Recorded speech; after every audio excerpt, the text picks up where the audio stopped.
পটুয়াখালী একে দুমকি উপজেলার পাঙ্গাশিয়া ইউনিয়নের নেছারিয়া সরকারি প্রাথমিক বিদ্যালয় ভোটকেন্দ্রের একটি কক্ষে আগুন দিয়েছে দুর্বৃত্তরা।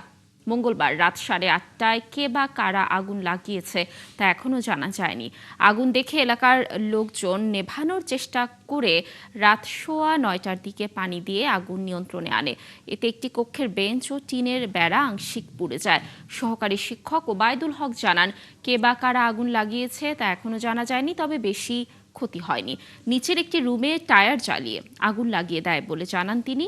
খবর পেয়ে পুলিশ, সেনাবাহিনী ও বিজিবি ঘটনাস্থল পরিদর্শন করে।